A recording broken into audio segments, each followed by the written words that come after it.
So teaching people to build those pauses in, and what I always teach people, it's fun to, like, when I do like a big like keynote event or even a workshop event and I'm working with people, and I just drill into them. I make them repeat this back probably about like 8 times during the course of the thing, is pauses prevent saying stupid things.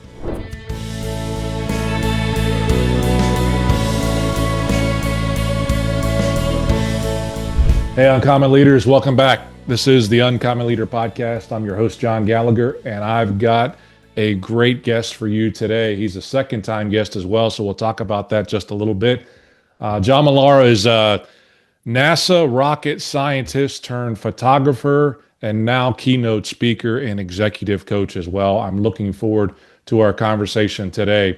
We're going to talk about his new framework that he's been developing over the past couple of years called Elite Level Action, and how he equips leaders with high performance and science-backed strategies to move from hesitation to bold.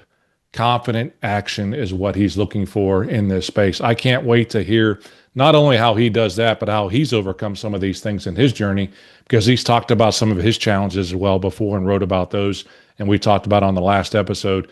John Mollura, welcome back to the Uncommon Leader Podcast. How are you doing?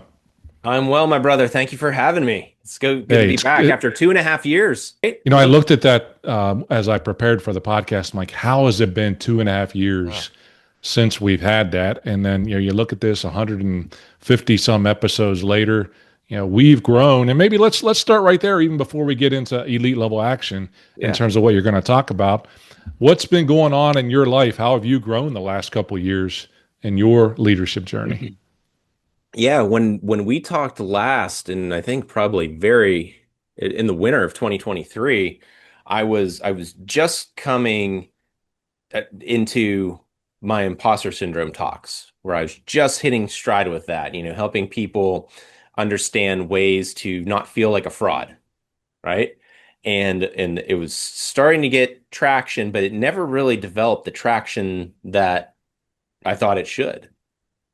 Like, people would love the talks, but I was having trouble getting bookings and getting into places. And I was talking with one of our coaches in Brand Builders group, which is how you and I met. And I said, "Man, Elizabeth, it's just not grabbing. I don't get it." And she said, "What's your talk called?" And I said, "Unmasking Imposter Syndrome." She said, "Who are you looking to help?" I'm like, "High performers." She's like, "Do you think a high performer wants to admit they have some kind of a syndrome?" So, like, they hit the brakes, you know, at the end of 2023. And I was like, well, whoops. Totally missed the boat on that. So I took that, you know, Unmasking Imposter Syndrome content, which was really powerful, really well received when I could get in to talk to people about it. And I thought, all right, what do I need to do? You know, what would high performers like? And my buddy William, who's a 26-year veteran of the Navy SEAL teams, has a keynote called Navy SEAL Mindset. And I'm thinking, like, what's that even mean, William? But then I'm like, I don't care what it means. Like, Navy SEALs are like, I want a Navy SEAL mindset, right? So I took the same content I had, the Unmasking Imposter Syndrome content that you and I talked about 2.5 years ago, and I totally rebranded it as elite level confidence. And that took off. And that took off into this elite level kind of ecosystem that I've built out. So that's what's been going on with me. I totally fell on my face after we talked, went back, you know, got my coach involved, because how powerful is that to have some outside perspective poured into you and then be able to receive that and then give yourself some grace and go again. So that's the short list of what's been happening since we talked 2.5 years ago. No, I appreciate that. I mean, and again, the fact that you and I are both still on that journey, we know we still have a ways to go in terms of what we're doing. We're not experts by any means, but just to listen through that, and rather than talking about the gap as the title, we talk about the outcome and what's going to be the result of the work, this elite level confidence that folks are going to experience when they overcome some of these things. So I love that. I mean, Rory and AJ just came out with their book as we're recording this podcast. What did they refer to it as? Wealthy and well-known. Certainly when you pick up the book cover and you say, what do I want? I would definitely want to be wealthy and well-known. I would Right. definitely want elite level confidence, or frankly, Navy SEAL mindset as well. Yeah. Those Navy SEALs guys are beasts, no doubt about it, and to learn Right. from them would be very important. So let's jump there. Then you've Yeah. converted it over to this elite level confidence. What does that framework mean to you? What are the outcomes, and who are you talking to when you're giving this talk or doing this teaching? Yeah, absolutely. So the people that I love to help, as Rory has told us, like you are best suited to serve the you that you used to be. So for 15 years, I led test operations for NASA and elite military units. Like all across the planet, we led missions that landed on Mars successfully. One of them didn't land successfully, so I know how that feels too. So I led these teams, and even though I was operating at an elite level, I really never felt like I belonged there. And I didn't have the confidence to really make the most out of that time that I had there. So I just always felt stuck, even though like to the outside world, like I seemed like I was performing at these elite levels. So the way I developed my content was to help people that are always talking about like one day I want to do this, one day I want to do that. And I'm like, all right, stop talking about one day and let's get you started on day one. So I Mm, provide people a framework, which are my 6 checkpoints to help them just not only get into action towards what they want, but also give them the tools to keep going in a sustainable way. Because it's one thing to get going like out of the gate, like at 100% and you're running full speed. Like you just ran a Spartan race, right? And you're getting ready to run another one, and so am I. Like you don't run out at full speed, mm. right? This is a process. So that's the framework I developed. It's a framework to get people moving into action, but once they get moving into action, to take that consistent action, those steps to get the results that they're after. I love that. And I wrote this down as you were talking. One day versus day one. I love Sure. the play on words that goes there, the pillar point, however we end up defining it as you go forward. But because I think about that when you talked about one day, I often hear folks say soon Hmm. or some, and I often tell them some is not a number and soon is not a time. Yeah. You talk about that, I believe, at times when we say things like that, is the key word might be procrastination. And you say that procrastination isn't laziness, but certainly this may be one of the barriers that we have to overcome to get to elite level. So before we talk about the 6 steps, Yeah. tell me more about procrastination and what that means to you and how we recognize it and how we view procrastination.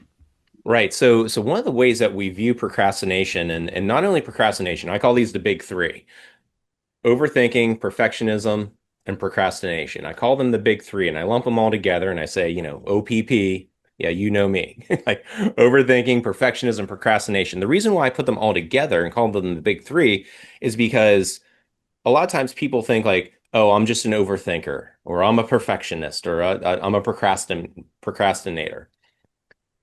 But overthinking, perfectionism, procrastination, John, they're actually symptoms. They're not the root cause. So what I help people see is that overthinking, perfectionism, procrastination is a symptom. And what they're a symptom of is fear. Mm. Fear is the symptom that actually causes us to overthink, get stuck in these like just endless loops of trying to make it a little bit better and tweak it here and there. It's not quite ready. One day I'm going to put it out when it's perfect, right? So the reason why those are symptoms of fear is because we're scared to put ourselves out there. Mm. So we come up with what I call these brave delays to just, stall it out. Brave delays. I love Yeah. that. And again, I love that word in terms of fear, that it manifests itself in that space of being afraid of putting ourselves out there. Even going back again to what we talked about a couple years ago with regards to imposter syndrome. Mhm. But fear is that big thing. So you've got this framework to help them overcome this fear, Right. then, right? And you get this in terms of 6 steps, and we won't have time to go through all 6 of those. But frankly, how do folks get started first in recognizing the fear and then overcoming that fear as well? Right. So a lot of times it comes down to asking yourself a better question.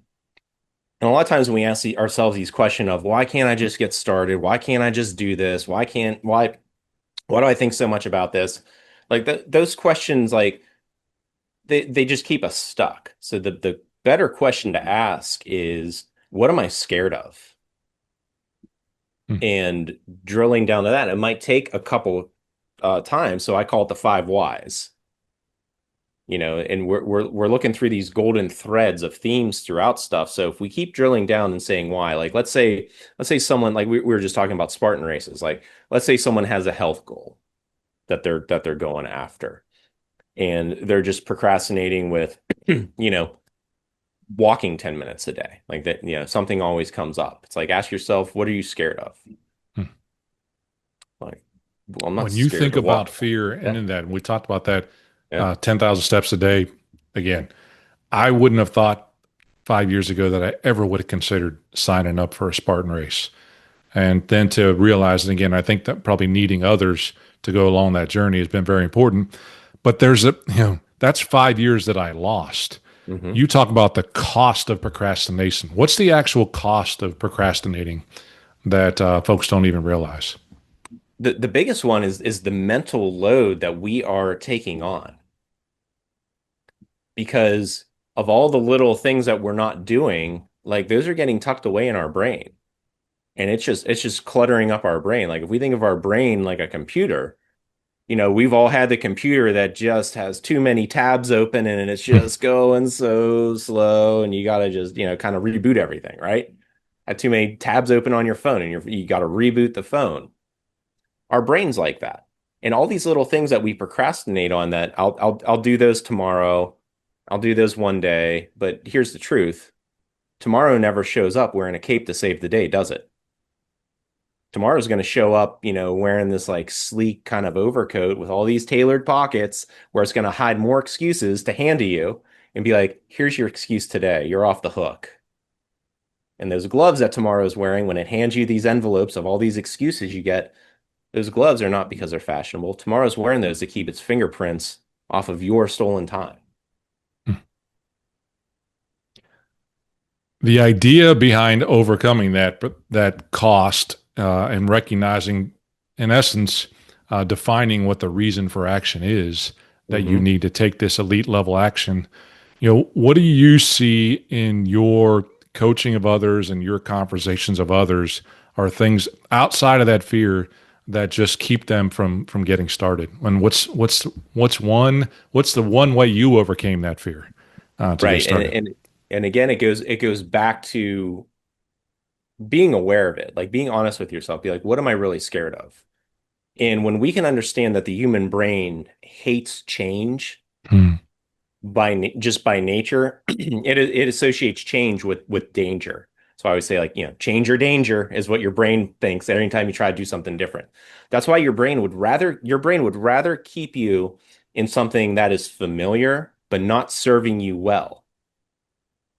It would rather keep you in something that's familiar, not serving you well, than do something different where your brain doesn't exactly know what's going to happen. So if we just stay on autopilot and allow our brain to just run the show like that, nothing's going to change. But the beautiful part is we get to engage that, wonderful prefrontal cortex of our brain that makes us human, that separates us, from my dog who's sitting on the couch here. We get to engage that prefrontal cortex and interrupt that thought and be like, okay, I recognize I'm freaking out right now because my brain, I'm getting ready to change, and my brain is trying to keep me safe. And that's where it's like, thank you, brain. I got it from here. And stepping in and actively making that choice to push through the fear, but recognizing that it's really just a natural response to things, but it's not valid. Hmm. So let's move into practical strategies then in terms of how folks are able to overcome this. Take me through the 6 leverage points for success that you talk about real quick, and Yeah, then maybe talk about one of those and how somebody might be able to implement a habit to help make that change. absolutely. So the 6 points that I talk about are, the first is confidence. Because without having this innate belief that we can do difficult things, we just stay stuck. So there's confidence. And then once we start building up our confidence, then it's all about taking action. So they're the first two: confidence, action. And then once we get moving into action, now the important part is keeping up that momentum. Right. So I have strategies and frameworks to keep people going with momentum.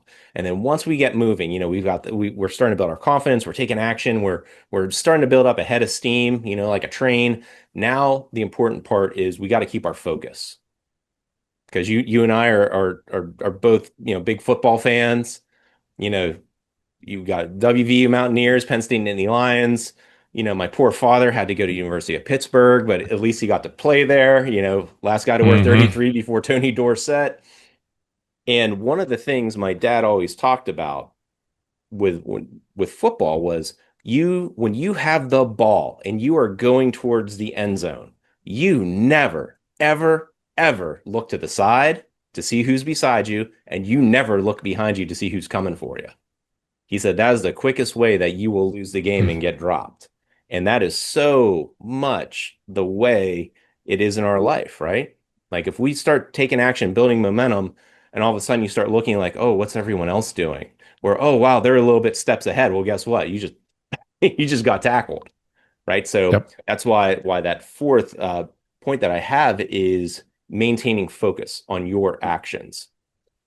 And then the fifth one is building structures into our relationship and having the structures in our relationships that enable us to do our best and not get, diverted into like people pleasing behavior, which I'm a Mm. recovering people pleaser, everybody. So, how do we build these structures and set these boundaries in our relationship, not to keep people out, but to keep the relationships healthy? And then the final point that I work on with people is legacy. And legacy is not something that's far off. Legacy is something that we build moment to moment right now, that when we meet the future version of ourselves, that we want that future version of ourselves to say, hey, John, man, thanks for showing up for me Mm. all those years ago, all those weeks ago, all those months ago. Thank you for showing up and making the difficult decisions then so we can live the life that we want now. That's the point of legacy. So that's how I actually frame it with people to help them get moving into action. One of the first things we do when I work with someone one-on-one is I help them understand who they want to be. I say, like, who's this future you that you want? And I have Mm. frameworks and questions to help them figure out, four foundational points to help them define that future you, because that's what will get you into action on those days where you don't want to do the thing in front of you. Hey, uncommon leaders. Hope you're enjoying the episode so far. I believe in doing business with people you like and trust and not just a company name. That's why a strong personal brand is essential, whether you're an entrepreneur or a leader within a company.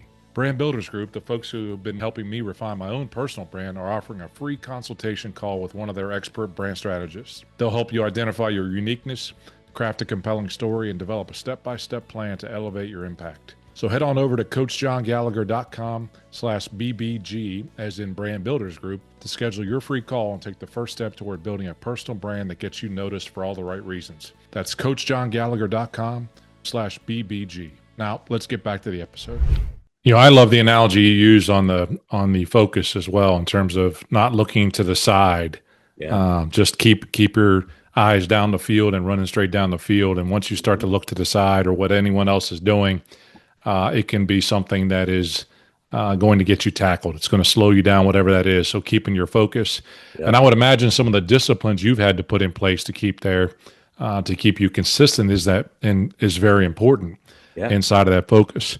What's one way you've been able to build discipline to help you stay focused in your work, John, that others could implement in their lives?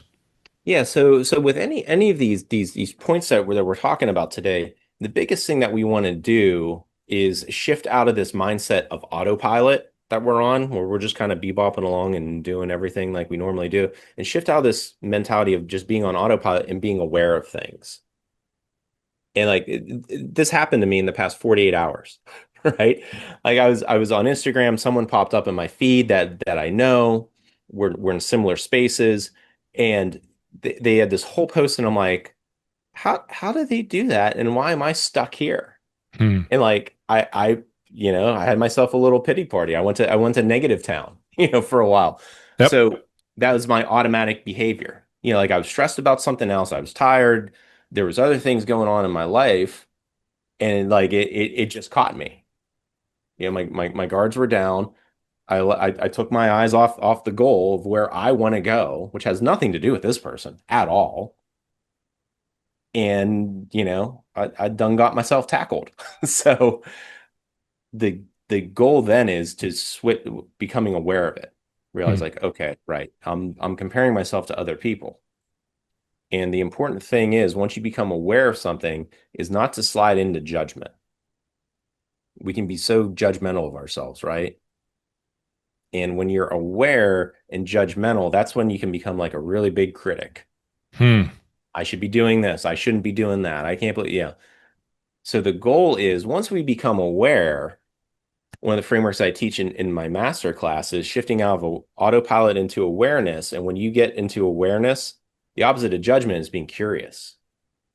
And when you can be aware and you can be curious, you become what I call a seeker. Now you're getting in the problem solving mode. When you're aware and curious, now you're a seeker.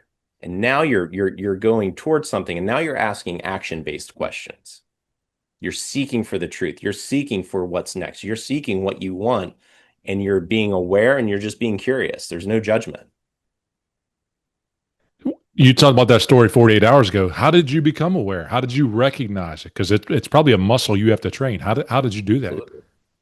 Yeah, I was like, I just found myself spiraling, right? I'm like, man, like I came up with all the stories. Like it seems to be so easy for this person. Everything's difficult for me. Why am I even, creating this course, like kind of thing? I'm like, stop. Like, wait a minute. There's stories. One of our worst critics is ourselves normally Oh, as we go through, 100%. and we have to learn even then to recognize that voice doesn't exist. You started it off with some of the symptoms, and you actually refer almost in, not that you were, but in declarative statements. Some people think I am an overthinker, or Hmm. I am a procrastinator, or I am a perfectionist. Right. And so when we recognize or label ourselves in that negative space, then that's going to be kind of where the direction we turn. Just like looking at the line on the side of the road, that's where we're going to move toward. But if Yeah. you can ultimately be aware, I love that. Be curious and seek what you want as a positive. I am a leader, I am a strong person, and I am successful. And ultimately, even if you take that in the faith side, that I am a child of God, I'm not who I'm trying to call myself in that negative, and that's Hmm. not me speaking. That awareness is so important. If you can find a methodology to step out of that, inside of that framework, to say, no, no, no, let's become curious and seek a solution versus recognizing and identifying with the symptom that is there. I love that. Thank you for sharing that. Yeah, Do you absolutely. have a special story or a win with a client that you've helped overcome that's been really a good feeling for you? Yeah, absolutely. One of the folks that I've been able to work with one on one, there was a lot of like very very high performer, like uber high performer, and like a very critical field. A lot of stress, a lot of high stakes, like literal life and death stuff. And it came down to a lot of communication. It wasn't the skills that they lacked. It was the way they were communicating with other people, not understanding how they actually benefited best from communicating or being communicated to also. So one of the first things I have people do, and I work one-on-one with them, is do the Enneagram test, which is how do you communicate just naturally? How do you receive messages? And it builds a lot of awareness. It's in like, oh, well, that's why whenever I talk to this person, or this type of person or this communication style of person, like it just bristles the hair on your neck. And other people, like it can just flow. Mm-hmm. So having that self-awareness was so powerful for this client. They're like, oh, well, that's why it just automatically puts me in the red when someone communicates with me like this. And the beautiful part is once you understand yourself, now you got some information to work with. Now you can be like, okay, what's the truth here? Like I know I don't receive messages well when someone speaks to me, I don't know, very flowery. Like it's like, okay, now we got things to do. Like what are we doing? And so you can check yourself. And I teach people in my frameworks to pause, like the power of the pause. Like instead of reacting, like how do we pause? And I say the best way to pause is take a breath. Hmm. Like just take a breath, build that natural, build some time in to respond instead of reacting. Because reacting is just impulsive. Like we don't think about it, we just do it. And how many times have we reacted, especially with our words? It hasn't been, we've regretted it. Like as soon as those words leave your mouth, it's like, oh boy, I should not have said that. Right. So teaching people to build those pauses in, and the what I always teach people, it's fun to like when I do like a big like keynote event or even a workshop event and I'm working with people and I just drill into them. I make them repeat this back probably about like 8 times during the course of the thing is pauses prevent saying stupid things. Oh, Pauses prevent saying stupid things. People in the audience say it with me. John, say it with me. Here we go.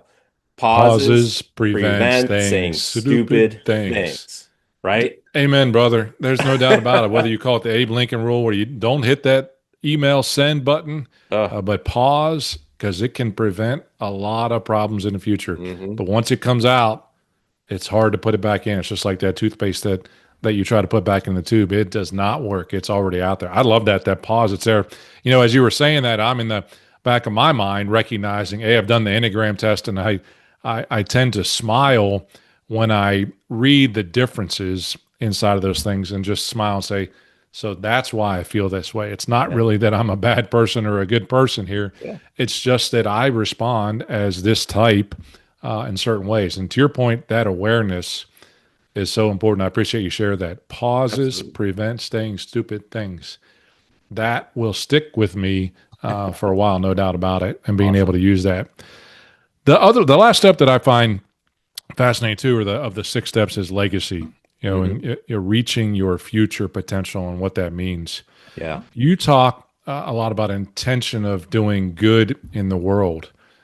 Were you always that way in terms of doing good, or what's there for you? So at the core, I always wanted to do good, but just throughout the course of my life, the trials, transitions, and traumas that had happened, I felt that it was safer to build up this wall around me, right? I built up this very hard exterior with the goal, subconscious goal of not being able to be hurt. So the way I would in in error try to prevent myself from being hurt was being very sharp with my words, just keeping people at bay. And I had the mentality of I'm gonna shut the other person down quicker than and not even give them an opportunity to hurt me. So for a lot of my life until the moment I was saved in June of 2009, like I was very much like the Apostle Paul. Like I just You was were very Saul, sharp with huh? yeah, yeah, yeah. I was very much I didn't sign anybody's death warrants or anything like that, but verbally, like I was a verbal assassin. Like I might as well have been signing death warrants, especially like after like I would reach out to people and like apologize and like realize the impact of like the words that I said to people had over the years. Um, it was that's so no, I wasn't always seeking to do good. Hmm. And then once I was saved in June of 2009 after my best friend's intentional overdose, it really just opened my eyes. First thing, God showed me how I was showing up in my life, and He was like, "Hey, let's get you sorted out, buddy, because before God can do work through you, He's got to do a lot of work in you." Hmm. So there was a lot of just self-reflection and learning the Word and learning what salvation was all about. And once I really started understanding who who Jesus was and who the Lord was, because growing up the faith system I was raised in, like it wasn't really the loving father.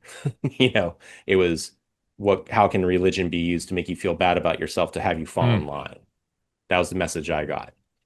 So once I Yeah, that started word actually abiding was more about, harsh discipline than it was about love and mercy. exactly. Yeah. Yeah. So once I started learning about that unconditional love, that agape, that really was what Jesus came for, that I was like, I want to do that, Hmm. because I was shown that love, and that forgiveness, whenever I came back to the faith and really started learning about what that love really is. So that's why I have such a heart to help people, is because I know how dark that feels. I know how hopeless that feels, even with, earning accolades that most people think are great. Like so many of the accolades that I got, like I would get them, I'd get a letter of commendation, and I'd put them in a folder and just stuff them in my desk because I just didn't believe I deserved it. I was believing so many lies of the enemy at that time in my life, and I just was just really numb and hollow. So that's why now in my life, almost 16 years later, I have such a heart to help people. John, I love that. And I love that the conversation went there just a little bit. And, that's a question that I've been pondering. In fact, again, as we record this, I have a newsletter coming out this week where I try to answer the question, how do faith and business, Mm, work together? So let me ask you that question. I know it's yeah. not part of anything that we kind of worked on directly with regards to elite level action, but how does your faith impact your business or vice versa? Yeah, it gives me first of all, it gives me a rock to fall back on because through so much of my life, I wanted to be able to be the person who was able to do it all. I didn't need anybody else. Hmm. I had that lone wolf mentality. Like I can do it. And that's good to be able to have that chutzpah and that grit to keep going. But there's a big part of me that when I recognize that I just really need to surrender this to God and really lean back on his grace and his guidance and incorporate prayer into like what am I supposed to do next? I pray a lot like I don't know what to do right now. Like what do I do, God? So like incorporating that faith, and it gives such a solid just foundation for me, but also like at the end of the day, like the Bible is all about love and treating people with respect and meeting people where they're at. Like that's a big thing about the Bible that I think a lot of people miss because so many, the biggest thing that turns people off to Christianity is Christians. Like, let's be Hmm. honest. Yep. Like Christians are what turn other people off to Christianity. So if we can actually model like that unconditional love and meet people where they're at, which is exactly what Jesus did. Jesus would eat with the tax collectors, the prostitutes, the people that society hated. He met people where they were at. So that's at the core of what I do. That's what I do is I meet people where they're at, help them figure out where they want to go, and walk with them as a guide on that journey. Of that. I love that message. Look, the Bible, as you say, is very clear. The word is in there if we allow it to penetrate our hearts.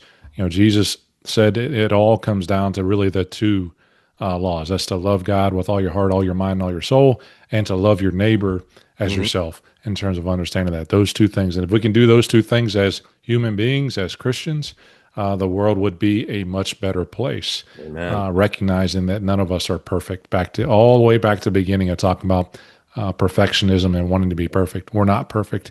Hey, John, I appreciate you sharing that and really sharing part of your story, part of your journey in that space. You look back in this journey for you, just in the past, 2.5, 3 years, Mhm. as you've grown as a leader, as you've grown in your role. What's one message, if you look back at your John Mollura 3 years ago, that you'd give yourself to say, you need to do this? Oh, great question.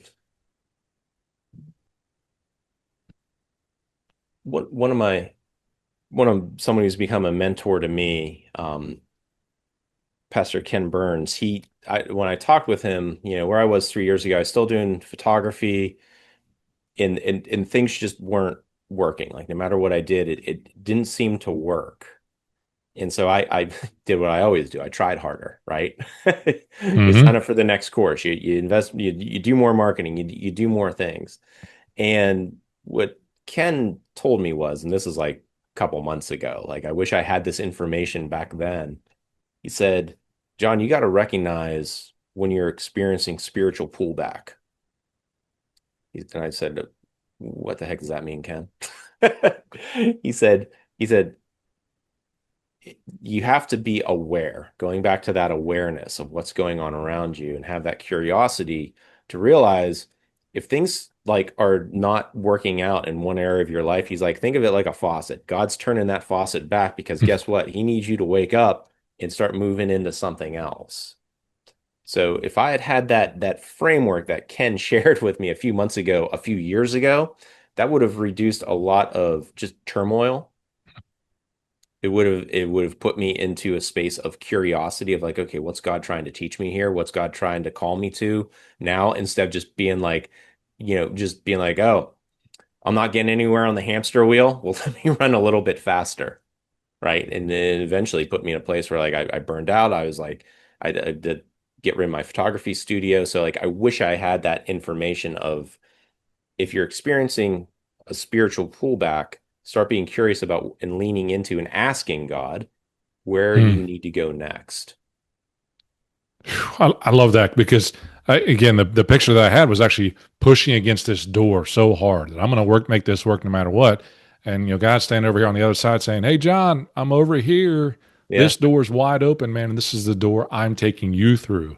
You're trying so hard to lean on your own understanding, back to Scripture, that you're not coming back to me." I love that. Like I'm closing doors so that I can open doors for others. Look, the call was very simple. We were called to make disciples of all, and Hmm. not disciple necessarily just of our own self generated things that we wanted to do, but to do what we were called to do. So I appreciate you sharing that. And that's Yeah. some wisdom I could learn from myself as I look at some of the things that I try to continue to work on. Look, I think you're going to have tremendous success in this space, especially Thank you. with the awareness and spirit that you have that you're going after it, John. As a speaker, as an executive coach, where can folks go to connect with you and learn more about you? Yeah, absolutely. It's very creative website name, johnmollura.com, JOHNMOLLURA.com. And I have the Elite Action Flight Plan there for free. It's johnmollura.com/free stuff. They can click on it. It downloads all the six points we talked about. The confidence, the action, the momentum, focus, structure, and legacy explains a little bit more about that and why that's important, and more importantly, how you can start taking action on those things right now. And then as a bonus in there's my 3-minute action formula. So johnmollura.com free stuff, and they can download that Elite Action Flight Plan and start making moves towards the goals that they want. I'll be sure to put the link in the show notes, John, so that they get to Awesome. that. And folks, someone that you've listened to this message that needs to hear it as well. We need to get this message of elite mindset, elite action into the hands of so many leaders, especially again as we go to the end, and who we're called to be from men of faith standpoint as well, of folks who need to hear that message in the times that we're living today. So, John Mollura, I have so enjoyed our second conversation. I want to honor your time, or I'd try and give you a hard time about Penn State absolutely destroying my Mountaineers last year, but we'll get a chance to talk about that again on the third one. Let's not wait two and a Absolutely. half years to do that again, but I wish you the best. All right, man. Thanks for the time. Good seeing you, my brother.